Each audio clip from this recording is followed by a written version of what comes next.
Hello, I am Ella. Welcome to my YouTube channel. I don't even know how to do an introduction. I think I've struggled to describe myself. I want to introduce you to me without it feeling like I'm trying to sell myself to you, because that's not what I'm doing. I'm doing this to create, which is the best way to explain it. I love to be creative. I think the act of creating is... Why am I gonna cry? What the fuck? Creating is something that I love. It makes me feel alive, and the fact that it brings life to things is also so poetic. But I think the act of creating is something I love to do, and for a long time I didn't allow myself to do it because of many reasons. Some being that I didn't think I was good enough, inner critic, insecurities, everyone has them, and if you don't, how? I thought, why would people care about what I have to create? And I think another reason why I didn't do it was that I didn't know where to start. I am a chronic list maker, okay? I write hundreds of lists. My favorite is things I want to do. And I put down so many things. I think I put down that I want to do a dance class. I want to paint pottery. I want to learn how to make pottery. I want to write a book. I want to sing. I want to act. I want to make photo albums. I want to do so much. But then all my lists stay as lists. Everything just stays on my phone as, things I want to do, and I'll do them someday. But where do you start? Where do you start when you want to do everything? I want to document the things that I'm thinking, the things that I'm doing, because I want to do them. And what I noticed this year is that if I give myself a push or a reason to do something, it helps me do it. And I don't think you need a reason to create. I think that being an artist in whatever capacity that you are creating is something that is so magical. And what I've discovered by giving myself the push to create something is that the act of creating is why I like creating. It is really nice at the end to be like, hey, look what I created. But the fact that I finish work and I go, I can't wait to go home and draw on my iPad is amazing. And that is more exciting to me than being look what I drew on my iPad. I'm doing this not for other people's validation, but for myself. And I think that is a huge difference between where I am now and where I was a year ago, even, when I was writing the lists of things I wanted to do, but I wasn't actually doing them. I think as well, for a long time, it kind of felt like it had to be all or nothing. I wanted to be an actor, so I could only be an actor, or I wanted to be a writer, and so I could only be a writer. But over the past few years, I think through experimenting and growing and also trying to break into an industry that is extremely difficult to break into, I realized that look at my lists, look at what I want to do.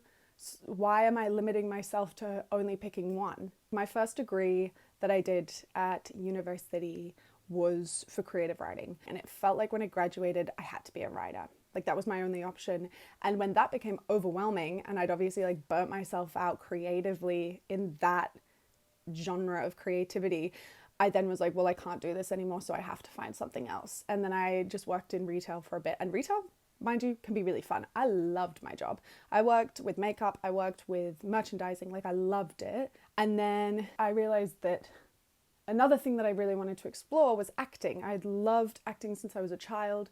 It's something I genuinely loved. And so then I was I want to be an actor. And it was okay, all or nothing. I have to be an actor. And so I went and studied acting for 3 years, and I loved it. And then I graduated. Again, I'd burnt myself out so much creatively in the acting field that I couldn't get myself to do anything full stop.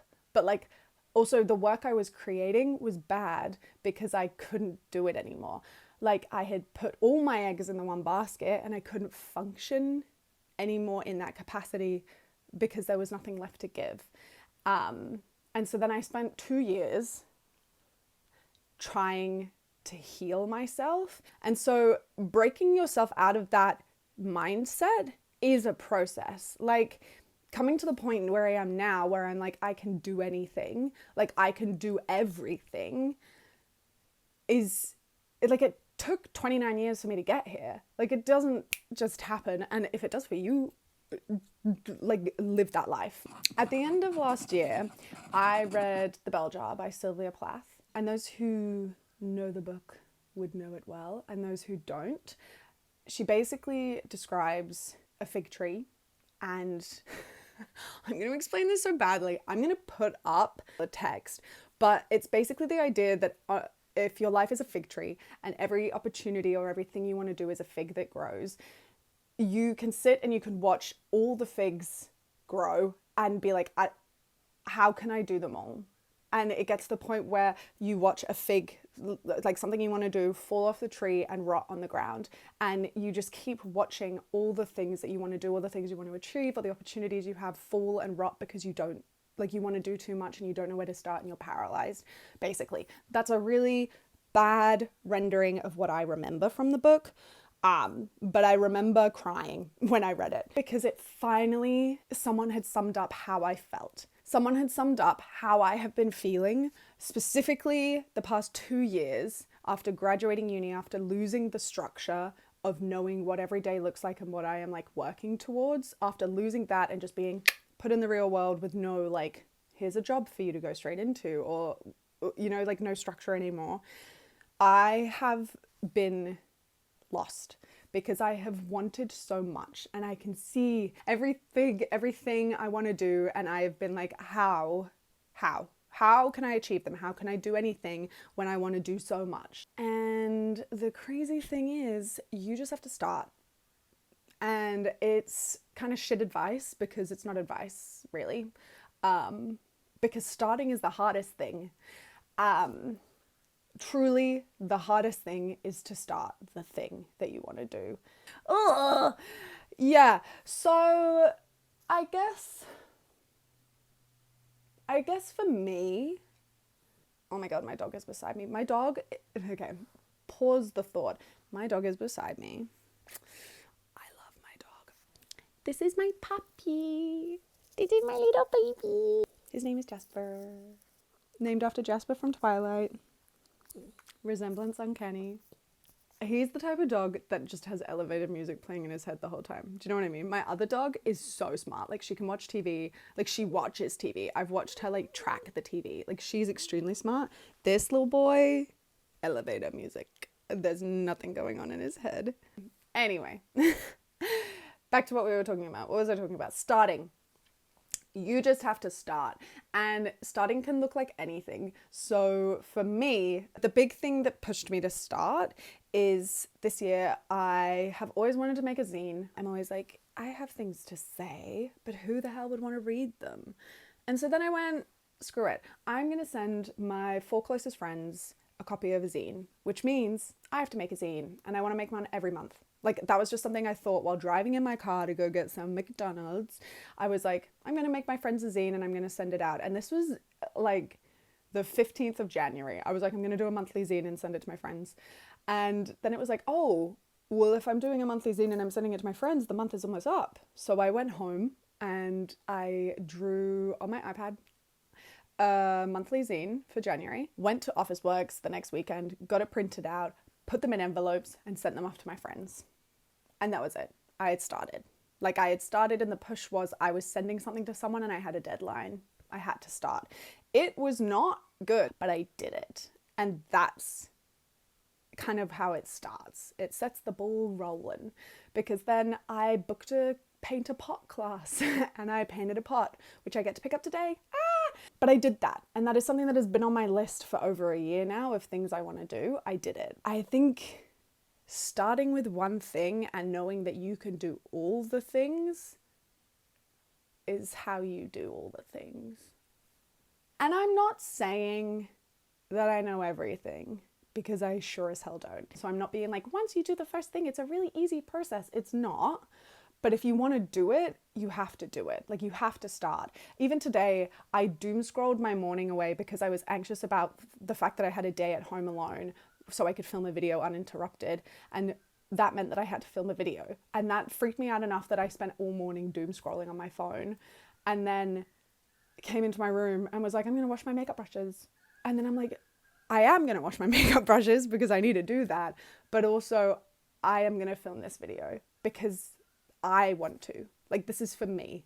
This is something that's fueling me. It's something I want to do, so I'm going to do it.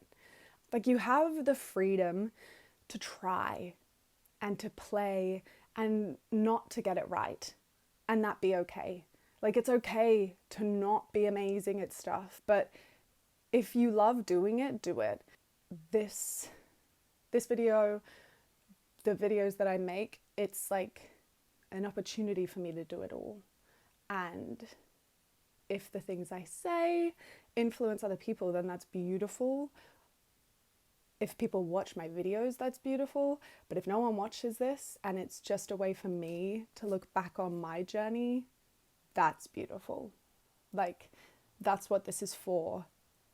I'm not doing this to get it right or I don't know, for validation from everyone else. I'm doing this because I want to do it. I love doing it. And so that's what I'm doing.